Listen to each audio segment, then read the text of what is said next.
Show में। सिंध का तफरीही मुकाम गोरख हिल स्टेशन, फंड्स में मुबैना बेकायदगियां बेनकाब।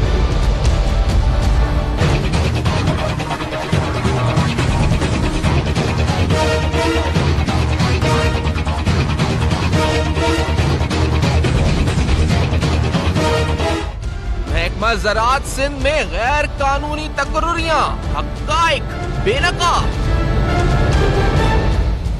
अस्सलाम वालेकुम। पर्दा हक़ाइक़ सनसनीखेज़ इंकशाफ़ात प्रोग्राम बेनकाब में हूँ आपके साथ सफ़ान खान।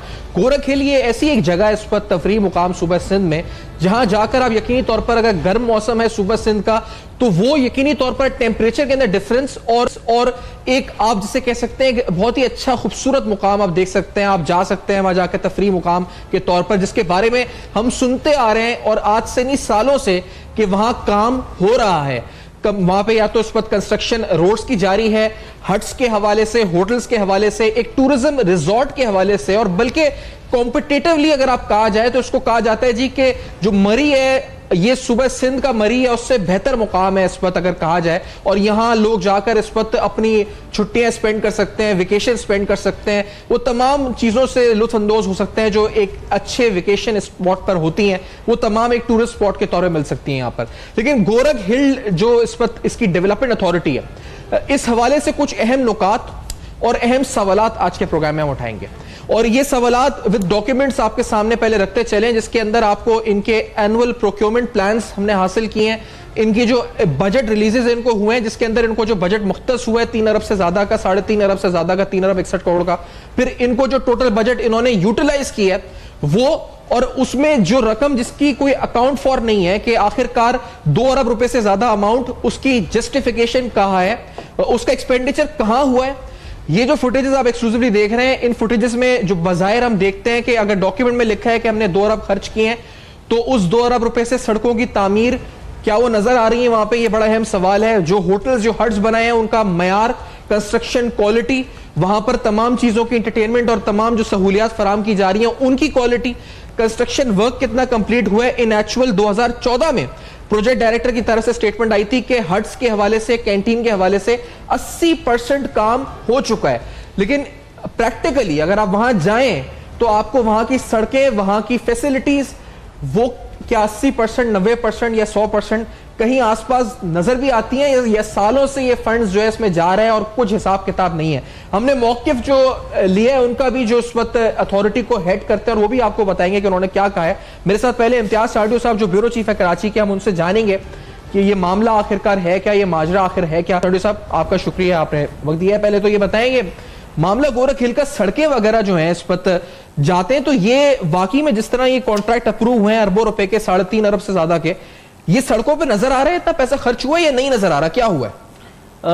स्टेफान बिल्कुल नजर नहीं आ रहा, क्योंकि गोरख हिल जो अथॉरिटी है उनको ये अख्तियार दिया गया था कि वो इसके तरक्की और इनके इस सियाहती मकाम को फरोग देने के लिए, वहाँ सहूलियात पैदा करने के लिए ये काम करें, और इनको सिंध असेंबली से एक मंजूर हुआ।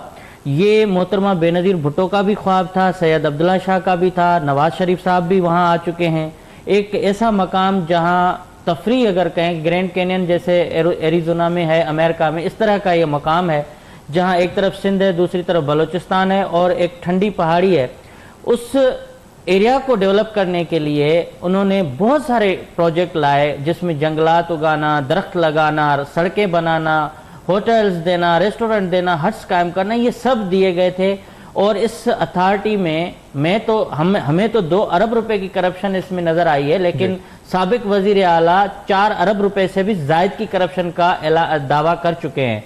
अब मामला ये है कि वहां आप अगर जाएंगे जोही से वाही पांदी के बाद, अगर ये पूरा काछो का इलाका एरिड जोन और पहाड़ी सिलसिला है, आपको 2008 में मैं गया था तो सड़क थी, अब वो सड़क नहीं है, पत्थर पड़े हुए हैं सिर्फ। और अगर आपको कोई बड़ी गाड़ी नजर आती है, फौरन एक खटारा मशीनों से मजदूर भागते भागते आएंगे, वो तोड़ना शुरू करेंगे। अच्छा। वो काम नहीं हो रहा है इस वक्त तक। जो इसका प्रोजेक्ट डायरेक्टर है गुलजार खुश्क, ये अंदर के लोग, इनके अपने अथॉरिटी के लोग बता रहे, ये सारा जो है इस मास्टरमाइंड है, इन्होंने मुख्तलिफ जाली मुबैना तौर पर प्रोजेक्ट लॉन्च किए, उनमें बहुत सारी करप्शन हुई है। और जो सेपरा का वेबसाइट है, सेपरा कवानीन है, उसके मुताबिक सिर्फ 52 करोड़ 31 लाख रुपए के जो ठेके या जो प्रोक्योरमेंट हुई है वो सिर्फ वहां हुई है। अच्छा। 3 अरब 61 करोड़ 55 लाख रुपए इन्होंने 2016 से 2018 तक अखराजात किए हैं और खर्च किए हैं, इनको मिले हैं। आपको पास जो डॉक्यूमेंट है, 3 अरब 61 करोड़ के अखराजात किए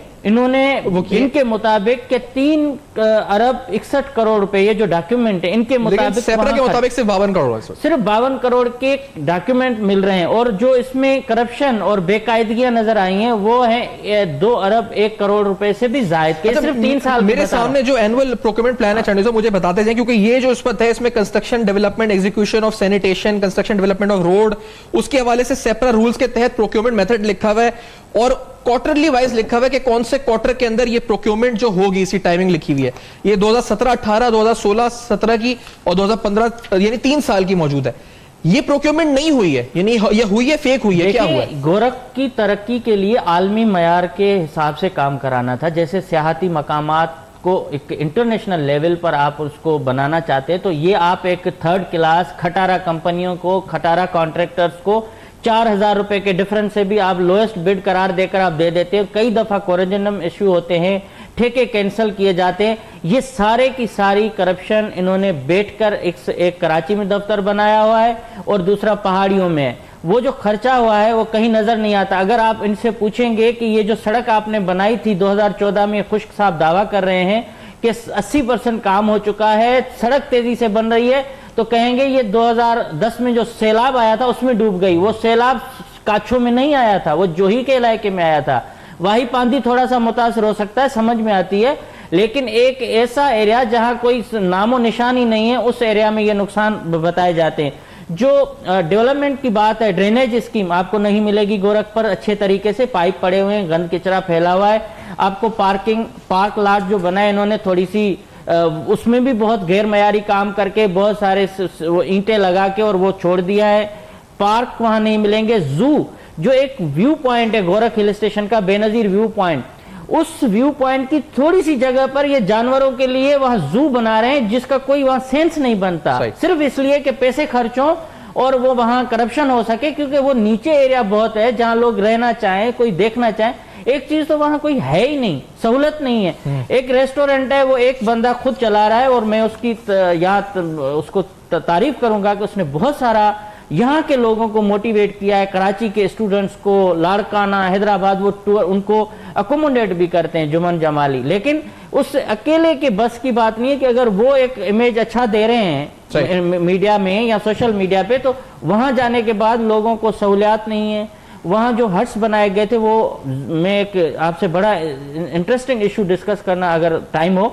जेबा बख्तियार को डिप्टी कमिश्नर ने, ये कुछ साल पहले का वाकया है कि एक एक्ट्रेस अपने टीम के साथ गई थी, उसके सामान को फेंका गया, उसके दरवाजे तोड़े गए, उनके जो वहां मेहमान गए थे उनकी तजलील हुई थी, उस पर आला सतह की एक कमेटी बनी। साबिक प्रेसिडेंट ने नोटिस लिया था, लेकिन उसके बावजूद कुछ नहीं हुआ। क्यों?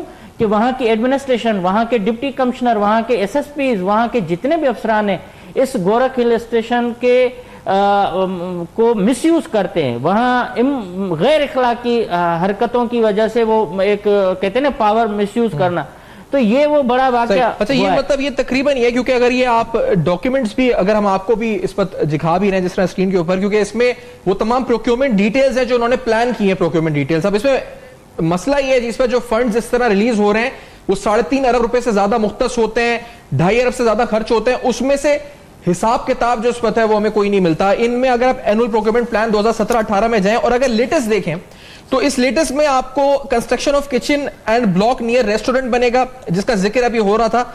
उसके हवाले से कहा गया जी 30 जून 2019 तक इसका कंप्लीशन टाइम है और उसकी टेंडर फी बाकायदा टेंडर के हवाले से जो नोटिस किए गए, इनवाइट किए गए टेंडर्स। इसी तरह पार्किंग लॉट का जिक्र है, repair and maintenance of water supply scheme का जिक्र है, formation of zero and animal fencing ward का जिक्र है। ये फजूल अखराजात हैं, ये सारे एक्सटर्नल किचन का डेवलपमेंट। अगर अमाउंट देखें तो तकरीबन 1,92,00,000 रुपए सिर्फ किचन का। इसके अलावा जो पाइपलाइन लियाकत अली जतोई जो वजीर आला थे उन्होंने वहां तक पहुंचाई थी, गैस अपना बिजली वहां उन्होंने पहुंचाई थी, उसके बाद कोई काम नहीं हुआ। ये सिर्फ और सिर्फ क्योंकि पहाड़ी इलाका है, कभी कोई फनी खराबी बताएंगे, कभी के लिए ये जो मामला है इसमें प्रोजेक्ट डायरेक्टर ये उनके दस्तखत है, इसके साथ उसकी एक टीम है जो बड़े अरसे से ये काम कर रही है। इन्होंने कोई काम वहां ढंग से, एक तो ढंग से किया नहीं है और एक तो हुआ नहीं है, और जो हुआ है वो ढंग से नहीं। उनका मौकिफ क्या है चांडी साहब? आपने बात भी मेरी बात हुई है chairman Gorakh hills development authority के रफीक जमाली साहब से, उन्होंने बिल्कुल इस बात पर एग्री किया कि कुछ जगहों पे प्रॉब्लम्स हो सकती हैं, लेकिन उन्होंने करप्शन के मामले पर जो मैंने उनसे पूछा कि ये 2 अरब रुपए से जायद की करप्शन हुई है, क्योंकि एक खबर ये भी थी कि इन्होंने चेयर लिफ्ट का कोई प्रोजेक्ट था, उन्होंने कागजात में बता दिया कि ये लग चुकी है, लेकिन वो है नहीं, वो अरबों रुपए का एक वो अलग स्कीम है।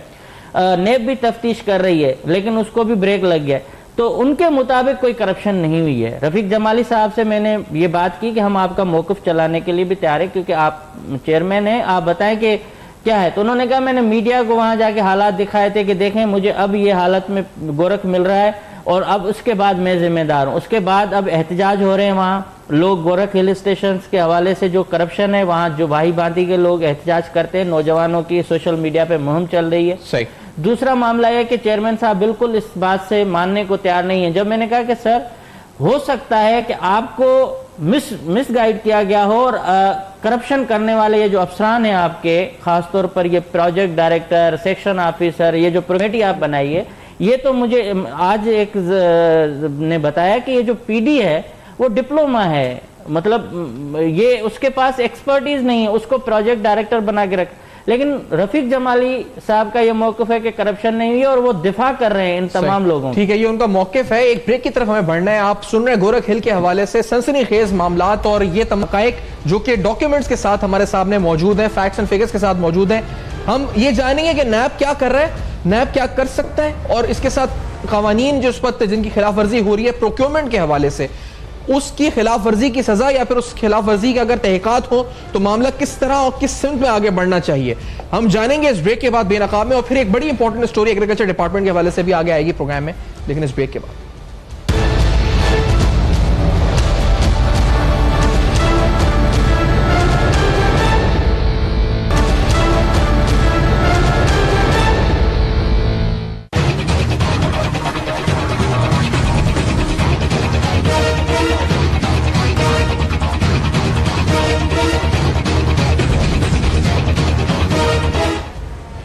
Welcome back. आप देख रहे हैं बेनकाब, और बेनकाब में अहम तरीन मामलात हकायक के साथ हम कर रहे हैं बेनकाब गोरख हिल स्टेशन के हवाले से।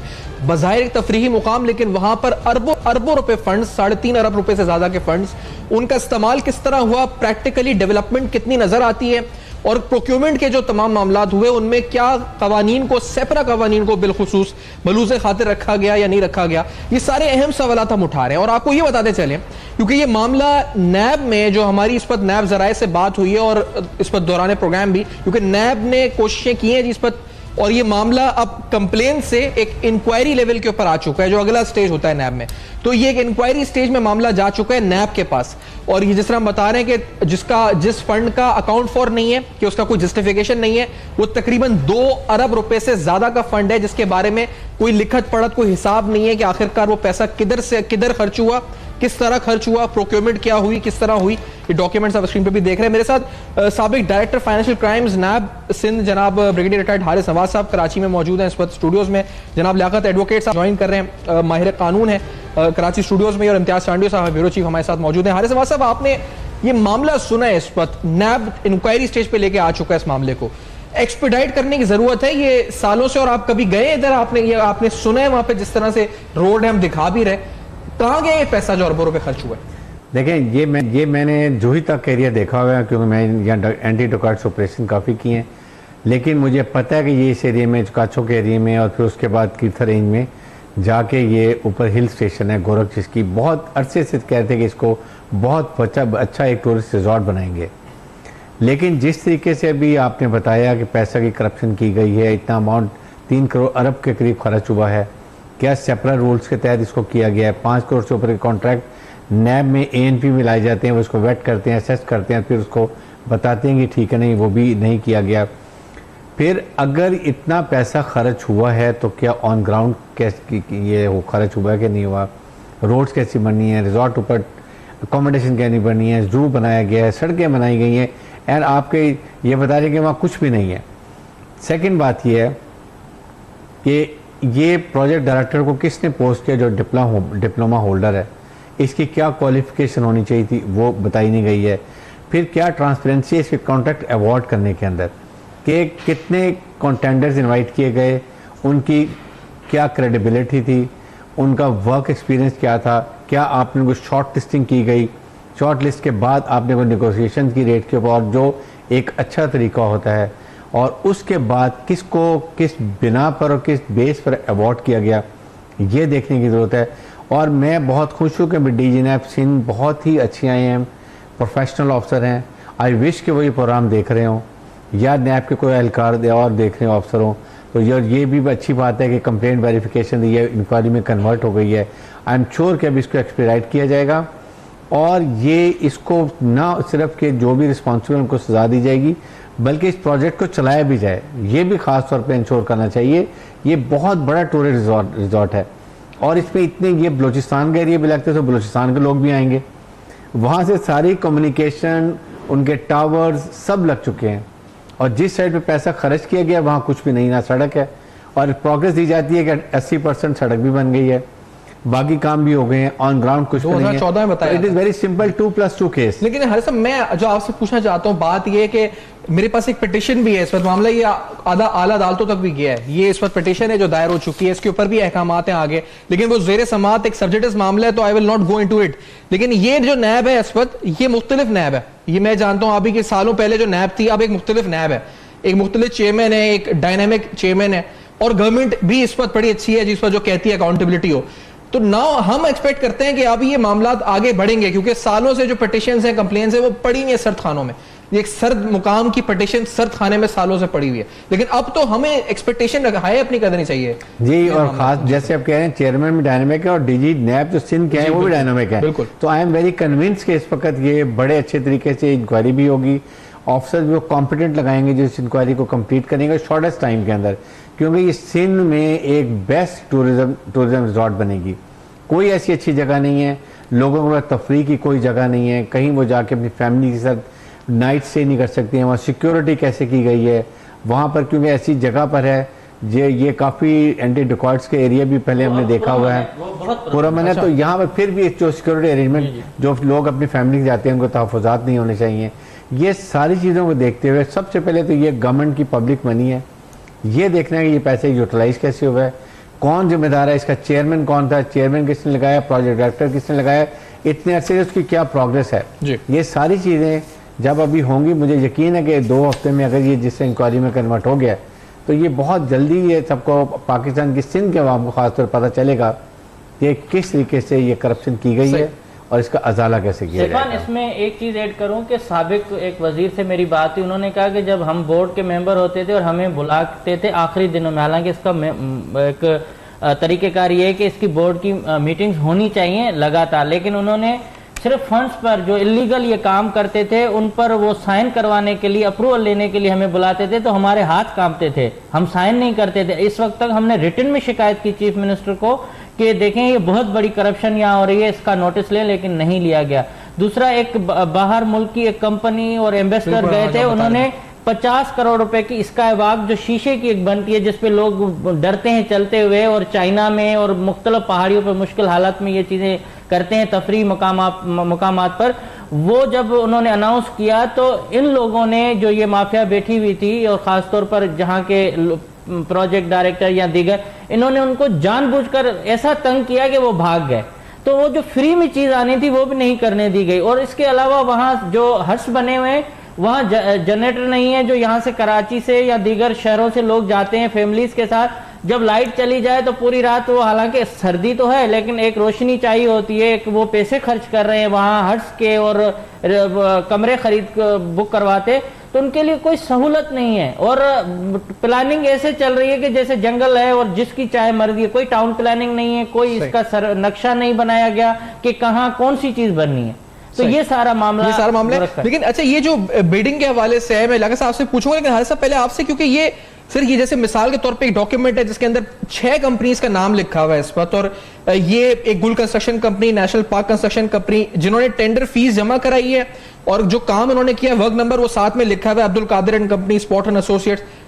ये क्या, ये बिडिंग प्रोसीजर जिसके ऊपर हम सवाल उठा रहे हैं कि 52 करोड़ रुपए के सिर्फ सेपरा से हुए हैं, बाकी 2 अरब रुपए का रिकॉर्ड नहीं है, ये जेन्युइन होती है बिडिंग? ये क्या प्रोसेस जेन्युइन होता है हारिस नवाज साहब? ये क्या होता है, ये किस तरह होता है? में सारा मिली भगत से होता है। अच्छा। वजह ये है कि अदरवाइज तो टेंडर प्रॉपर अगर अच्छे किए जाएं तो उसमें भी आप ये चेक करते हैं कि टेंडर अगर 10 लोगों ने भरे हैं तो उनकी क्रेडिबिलिटी क्या है। आप सबसे पहले ये देखते हैं कि उन्होंने कोई ऐसा प्रोजेक्ट इस तरह का टूर रिजॉर्ट बनाया हुआ है, उनका एक्सपीरियंस कैसा है, उनके इंजीनियर्स कैसे हैं, उनका इक्विपमेंट कैसा है, क्या वो काम ये कर सकेंगे। फिर उसके बाद आप कहते हैं कि उन 10 में से आप कहते हैं ये 4 हमने शॉर्ट लिस्ट कर दिए हैं, उनमें बेस्ट जो ले लेते हैं उनकी फिर आप डिटेल चेक करते हैं और फिर जाके उनमें से जो बेस्ट रेट होते हैं या निगोशिएट करते हैं और आप उसको अवार्ड करते हैं। अवार्ड के बाद फिर ये बोर्ड ऑफ ट्रस्टीज की जो बात हम कर रहे हैं, इट्स नॉट कि खाली साइन करने हैं, बोर्ड ऑफ ट्रस्टीज की बड़ी रिस्पॉन्सिबिलिटीज होती है।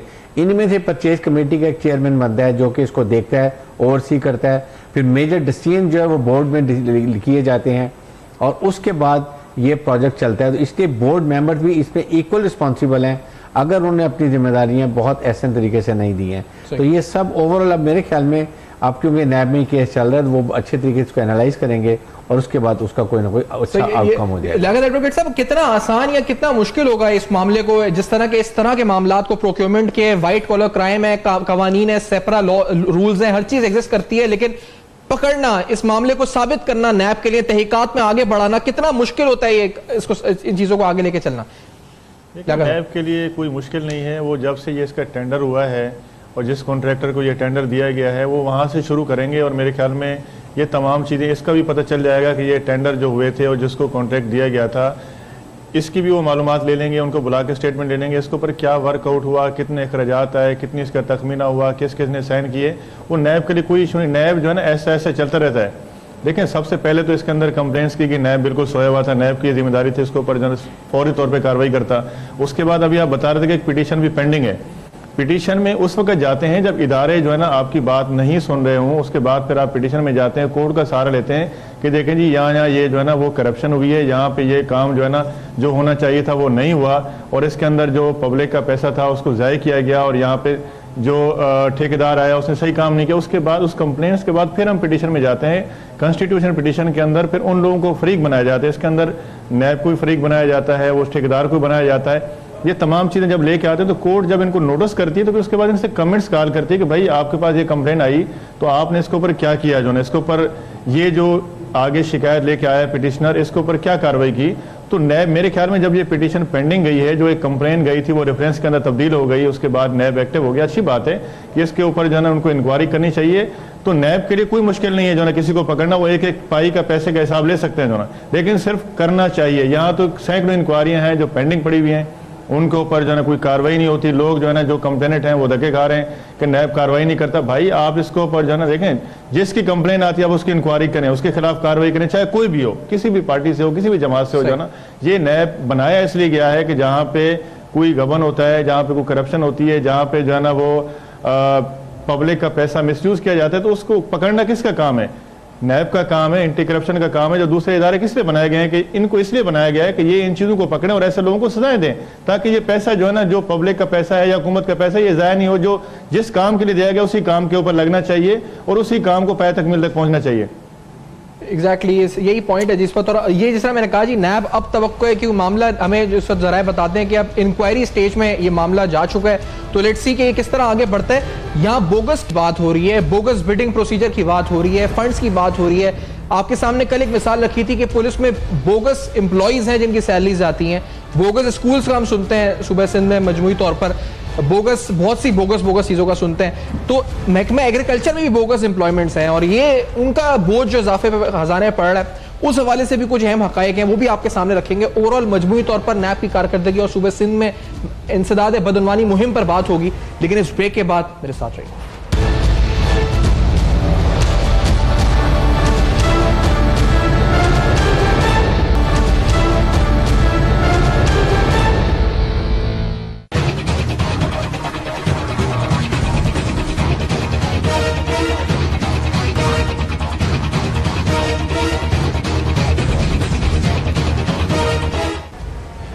Welcome back. आप देख रहे हैं बेनकाब, और बेनकाब में आपके सामने अहम तरीन हकायक रखे गोरख हिल स्टेशन के हवाले से, और गोरख हिल स्टेशन के बाद महकमा ज़राअत सिंध के हवाले से अहम तरीन हकायक आपके सामने रखते हैं। और मकसद यही है जी कि ये तमाम चीज़ें नोटिस में आए जो तहकीकाती इदारे उनके, और अगर फंड्स का ज़िया हो रहा है कहीं पर भी, मिसाल के तौर पे, और ये भी ऑफिशियल डॉक्यूमेंट है जो डिप्टी डायरेक्टर एग्रीकल्चर जाम शोरो की तरफ से लिखा गया है, और ये चीफ सेक्रेटरी को डायरेक्ट किया गया, इस खत में अटेंशन में लाया गया है, honourable chief secretary government of Sindh.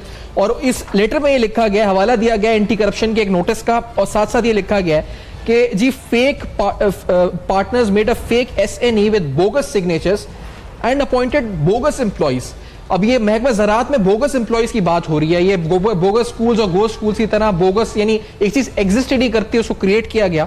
और फिर उसके बाद meanwhile in the result of the SNE the following facts and figures are given below, जिसके अंदर ऑफिस असिस्टेंट है 10, जूनियर क्लर्क्स है 11, ड्राइवर की पोस्ट है इस पर भरी गई, बोगस क्रिएट की गई।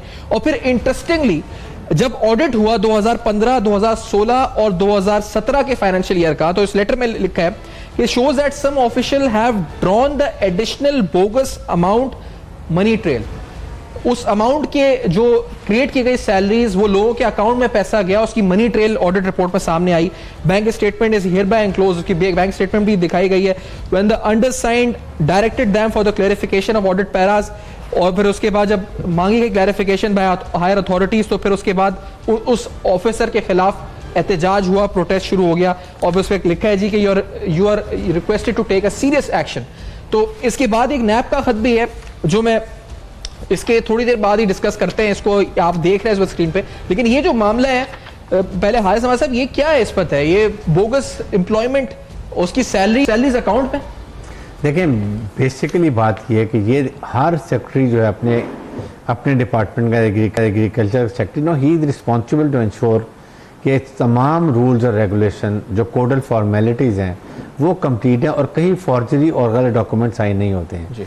ये उनकी पर्सनल रिस्पॉन्सिबिलिटी है। अब उसके बाद आगे रिस्पेक्टिव डिवीजन्स में आपके DG एग्रीकल्चर आ जाते हैं, उनकी रिस्पॉन्सिबिलिटी है। फिर उसके बाद मेरे ख्याल में इनको ये भी चाहिए कि हर 3 महीने एक रिपोर्ट भी लें, चाहे सर्टिफिकेट लें कि जी कोई इरेगुलरिटी नहीं है, हमने चेक कर लिया, ये कर लिया। फिर ऑडिट होते हैं, ऑडिट के बाद उसका जवाब दिया जाता है, वो भी नहीं होता।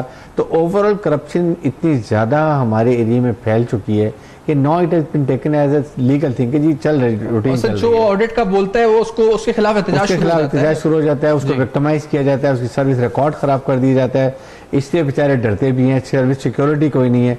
तो ये हमारे जो चीफ सेक्रेटरी हैं और उसके बाद रिस्पेक्टिव सेक्रेटरी और different department, they are responsible, ये सिविल सर्वेंट्स हैं, they are responsible to the government of Pakistan and to the people of Pakistan. They interpret the rules and regulation, they ensure that rules and regulation followed also in true letter and spirit. ये काम है इनके, ये काम नहीं किए जाते हैं। अनप्रोफेशनल लोगों को ऐसी अपॉइंटमेंट पे जब लेंगे तो वो ऐसे ही काम करेंगे। तो हमें यही सबसे बड़ी जो बात करते हैं कि आप सिस्टम गवर्नेंस के लिए आपको 4 चीज़ों की ज़रूरत होती है। एक, सबसे पहले कि गुड गवर्नेंस होनी चाहिए, मेरिट का हर लिहाज से ख्याल रखना चाहिए, फिर उसके बाद कोई करप्शन नहीं होनी चाहिए, और अगर करप्शन होती है तो रूथलेस अकाउंटेबिलिटी होनी चाहिए। ये 4 चीज़ों को जब आप इंश्योर करते हैं, इसलिए नैब को आप देखेंगे हर जगह बात की जाती है, नैब ने ये कर दिया, नैब लोगों को तंग करी, बिकॉज नैब इज़ वर्किंग। जब एक काम आप कर रहे हैं और लोगों को प्रॉब्लम हो रही है, फिर उसके खिलाफ बात नहीं, इसका मतलब कि नैब कर रही है। आज अगर नैब की सिर्फ तारीफें होने लग जाएंगी, मीन्स कि नैब इज़ नॉट वर्किंग। ये क्राइटेरिया जो आई एम श्योर के चेयरमैन और DG नैब खुद भी चीज़ों ख्याल कर रहे होंगे ये चीज़ों का। एग्जैक्टली। लेकिन ये जो मामला है चांडियो साहब के, जिस तरह से बोगस अकाउंट्स निकल रहे हैं लोगों के नाम पर, आज एक धोबी का अकाउंट निकला, 1 करोड़ कुछ निकले उसमें से, कल के कुल्फी वाले का, फालूदे वाले का, और पता नहीं किस किस के अकाउंट्स, रिक्शा वाले के निकले। तो इस तरफ बोगस एम्प्लॉइज भी निकल रहे हैं। कल सिंध पुलिस में ठट्टा की एक रिपोर्ट थी जी, 130 एम्प्लॉइज हैं जिनकी सैलरियां विड्रॉ हो रही हैं, लेकिन वो एम्प्लॉइज है ही नहीं और वो किसी और के अकाउंट में जा रही हैं। और ये अब एग्रीकल्चर के अंदर हो रहा है। ये हो क्या रहा है मजमूई तौर पर चांडियो साहब, ये नया पाकिस्तान है, इसमें भी ये चल रहा है या फिर रुक गया है, या क्या हो रहा है इस वक्त? सैफान, नए पाकिस्तान की हुदूद पंजाब और बलूचिस्तान के जो सरहदों पर ख़त्म हो जाती हैं, ये पुराना सिंध है और ये रहेगा इस तरह, क्योंकि यहाँ गुज़िश्ता 10 वर्षों में एक तो जनरल परवेज़ मुशर्रफ साहब ने ब्यूरोक्रेसी को तबाह करके रखा था और उनके नाम बिगाड़ के लोगों से दिलों में से वो खौफ भी ख़त्म कर दिया था कि कमिश्नर कोई पहले बड़ी बला होती थी। इस तरह इस हुकूमत ने पिछले 10 सालों में इदारों को मफलूज करके रखा है। और ये तो आप सिर्फ महकमा ज़राअत नहीं, हर इदारे में, हर महकमे में यही हाल है। और घोस्ट मुलाजमीन की आप बात करें, कराची में KMC में कितने घोस्ट मुलाजिम थे, वाटर बोर्ड में, पुलिस में कितने लोग थे, जो अभी ये तो सिर्फ ठट्ठा कि आपने 130 लोगों की बात की है। यहाँ तक कि म्यूनसिपल में जो ऑर्डर्स दिए गए थे 14,000 तो महकमा तालीम में जाली भर्तियाँ हुई। ये पूरा एक कहते हैं ना कि जो हर महकमा है वो तबाह हाल है। और इसमें ऐसे ऐसे लोग भी थे जो वडेरों के बेटे थे, उनको तो इन्होंने स्वीपर भर्ती किया और वो तनख्वाह ले रहे थे। आपने डिस्ट्रिक्ट दादू के सेशन जज की वो वीडियो देखी होगी जिससे वो वडेरे के बेटे से कह रहा था कि भाई तू अभी काम कर, उस जज को भी हटवाया गया। ये हालत तो हमारे सूबे के साथ इन्होंने की है कि जो वोट दे, जो सपोर्ट करे, जो वडेरा, जो शख्स इनकी साथ दे, चाहे वो टेररिस्ट हों। पुलिस के अंदर कराची में मैंने 2011 में एक रिपोर्ट किया था कि 300 के करीब ऐसे एहलकार थे जिन पर दहशतगर्दी, कत्ल और इनके मुकदमात थे। उनको इन्होंने सिंध पुलिस में भर्ती किया और इन हसास इदारों ने शनाख्ती कार्डों के साथ ये नंबर दिए थे उस वक्त की हुकूमत को कि ये देखें इस पुलिस में भर्ती हुए हैं, ये दहशतगर्द हैं, क्रिमिनल हैं, आप इनको हटाएं। और उस वक्त मंजूर वसान होम मिनिस्टर थे, लेकिन आज तक उस इंक्वायरी पर या उस खबर पर अब तक कुछ नहीं हुआ। तो आप इससे अंदाजा करें कि ये जो महकमा ज़राअत है इसमें तो करप्शन ही इतनी है कि ये तो बहुत छोटा मसला लगता है, ये तो फिर भी किसी और ये वो एक महकमे में से है जिसके रिकॉर्ड मांग रही है FIA, तो ये रिकॉर्ड नहीं दिया जा रहा जिसका 10 साल का रोका जा रहा है, या ये भी उस महकमे में एक है ना इस वक्त? जी बिल्कुल, ये महकमे में है। शुगर सब्सिडी का मामला ये नहीं देते। सिंध के बड़े में बड़े ये जो इस वक्त जेल में बैठे हुए हैं शुगर माफिया के रहनुमा, उनको प्रोटेक्शन यही डिपार्टमेंट देता है। सिंध के आबादगार जो अरबों रुपए के इस वक्त मकरूज बन चुके हैं, सिंध की शुगर केन जो केश क्रॉप कही जाती थी, वो तबाह हाल इस महकमे की वजह से हुई है, क्योंकि ये महकमा, इनके वुज़रा, इनके जितने भी लोग हैं वो एक मखसूस जगह पर हाजिरियां भरते हैं और उन्हीं के जो है दिफा करते हैं उनके मुफादात के। तो ये तो सिर्फ छोटा मामला है, इसमें बहुत सारे मसाइल हैं जिनके आप अगर और अंदर जाएंगे तो आपको बहुत सारी इंपॉर्टेंट है। एक और आपके सामने जो खत है जो नैब का, जिसकी एक झलक दिखाई थी, ये भी एक खत नहीं दूसरी बार लिखा गया नैब की तरफ से, लेकिन शायद तफसीलात अभी तक फराहम नहीं। 22 अक्टूबर का लिखा गया और ये तलब की गई है 26 अक्टूबर तक ये तफसीलात, यानी कल तक। और इसमें नैब ने सेक्रेटरी एग्रीकल्चर डिपार्टमेंट को, जो सिंध सेक्रेटेरिएट में जिनका एड्रेस है, एक तो हवाला दिया हुआ है इससे पहले वाले खत का जो लिखा गया था 29 अगस्त 2018 को, और फिर ये 22 अक्टूबर को दोबारा लिखा गया और इसमें एसिड डिक्लेरेशन प्रोफोमा मांगा है इस पर हिदायतुल्लाह और सैयद नासिर हुसैन शाह साहब का। अब ये एग्रीकल्चर डिपार्टमेंट को ये लेटर लिखा गया। अब लियाकत एडवोकेट साहब, एसिड प्रोफोमा का मतलब क्या है? यानी अब एसिड डिटेल्स मांगी जा रही हैं लोगों की और हुकूमत दे नहीं रही है। क्या इन एसिड डिटेल्स की बुनियाद पे एसिड बियॉन्ड मीन से केस बनेंगे? क्या ये मामला है इस पर एडवोकेट साहब, आपकी नजर में किस तरफ बढ़ रही है बात ये सूबा सिंध में? देखिए, मेरे ख्याल में अगर लेटर लिखा जा रहा है तो मेरे ख्याल में जो ज़रूरी उन्होंने एक ख़त लिखा है उसका जवाब देना चाहिए और ये हुकूमत की जिम्मेदारी बनती भी है। लेकिन नैब को अगर वो नहीं देते, जो जिनके ऊपर एलिगेशन है या जो मांग रहे हैं, अगर वो नहीं देंगे तो नैब को ये भी इख्तियार है कि उनके खिलाफ भी कार्रवाई कर सकती है अगर वो उनको रिपोर्ट नहीं दे रहे, क्योंकि एक इंक्वायरी पेंडिंग है उसके ऊपर। उनको अगर विटनेसेस भी बुलाने पड़े तो उनको 160 का नोटिस देते हैं। अब यहाँ उनको अगर कुछ शवायद चाहिए तो पहले तो वो उनको डिपार्टमेंट को लिखेंगे भाई आप हमें ये चीज़ें प्रोवाइड कर दें। अगर वो नहीं कर रहे तो फिर मिनिस्ट्री को लिखें, मिनिस्ट्री जो है ना उनको पाबंद करे कि भाई आप ये रिकॉर्ड उनको प्रोवाइड करें। तो मेरे ख्याल में अगर वो नहीं करेंगे तो नैब उनके खिलाफ भी कार्रवाई कर सकता है। सही, और करनी भी चाहिए इस वक्त। और ये इसी बुनियाद के ऊपर तो कोई कॉपरेट नहीं कर रहे थे, शहबाज शरीफ गिरफ्तार हो गए, तो फिर यहाँ पर भी जो है इस वक्त कोई नहीं। हारिस साहब, आपके नजदीक ये होना चाहिए कार्रवाई फौरी तौर पर? नहीं, अगर 2 बार खत लिखा जा चुका है। जी बिल्कुल, ये तो आई थिंक बड़ा सिंपल है और ये नैब हमेशा पहले गवर्नमेंट को लिखता है, उससे पहले अगर गवर्नमेंट सर्वेंट है तो उनकी परमिशन लेते हैं। अगर गेट 20 एंड बिलो हैं तो वो DG नैब खुद ऑथराइज्ड हैं इंक्वायरी स्टार्ट करने के लिए और बाकी डिटेल लेने के लिए। अगर 21-22 है तो वो नेक्स्ट चेयरमैन नैब के पास रेफर किया जाता है। लेकिन तमाम डिटेल आपको देनी पड़ती है। एसेट परफॉर्मर मीन्स कि वो आपके तमाम एसेट जो आपके पास हैं, आपकी फैमिली बच्चों के पास हैं, जो आप पे डिपेंडेंट हैं, उनकी पूरी डिटेल ली जाती है। अच्छा। कि इसमें आपके वालिद क्या थे, क्या करते थे, उसके बाद अब आपकी कौन सी जॉब है, आपके ज़रा आमदन कौन सी है, आपके एसेट, आपके प्रॉपर्टी कौन सी है, ये सारी चीज़ें बड़ी इंपॉर्टेंट डिटेल्स हैं जो फराम करनी चाहिए। आपका शुक्रिया आरिफ नवाज साहब, इम्तियाज चांडियो साहब और लियाकत एडवोकेट साहब, आपने ज्वाइन किया है। हवाले से अहम तरीन स्टोरी, महकमा ज़राअत के हवाले से अहम तरीन हक़ाइक़ आज तमाम आपके सामने रखे, जिसका आपके फीडबैक का जो इंतजार रहता है। हमारे फेसबुक, ईमेल और ट्विटर पर आप एड्रेसेस आपके सामने फ्लैश कर रहे हैं। देखते रहिएगा, अब तक अपना बहुत ख्याल रखिए।